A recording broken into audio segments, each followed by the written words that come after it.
31 তারিখ ঠিক বিকাল 4টা। আমাদের ক্যামেরার রঙিন চোখ যেন আর ঘরে বসে থাকতে পারলো না, তাই সোজা চলে গিয়েছিলাম আমরা পদ্মা নদীর পাড়ে। আর সেখানে যে আমরা দেখতে পেলাম মানুষের এক অপরূপ মিলন মেলা, যেখানে কিনা মানুষের যেন ঢল নেমেছে। আর এমনকি আমরা দেখতে পেয়েছিলাম পদ্মা নদীর বুকে অসংখ্য ট্রলারের ভিতর মানুষের অজস্র মানুষের ভিড় এবং তাদের নদীতে সেই বিচরণ করে বেড়ানোর দৃশ্য, যেন হাঁস পাখি কিংবা হাঁস নদীতে বিচরণ করে বেড়াচ্ছে। আর অপর পাশে যে লালন শাহ সেতু ছিল, সেই লালন শাহ সেতুর উপরে আমরা দেখেছিলাম, উপভোগ করেছিলাম অসংখ্য মানুষের ঢল।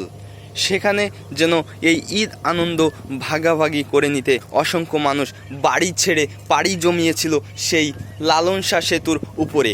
অংশ নিয়েছিল হাজারো মানুষ, বিপুল সংখ্যক মানুষ রূপপুর পারমাণবিক বিদ্যুৎ কেন্দ্রের এই সাইড দিয়ে কিন্তু দাঁড়িয়েছিল, তারা বিচরণ করে বেড়াচ্ছিল।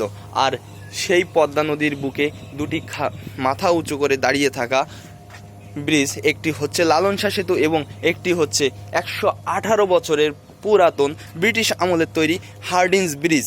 আমরা কিন্তু সেই ব্রিজটার উপর থেকে ভিডিও ধারণ করে আপনাদের দেখানোর চেষ্টা করেছিলাম। সবাই ভালো থাকবেন এবং সুস্থ থাকবেন। পরবর্তী ভিডিওতে দেখা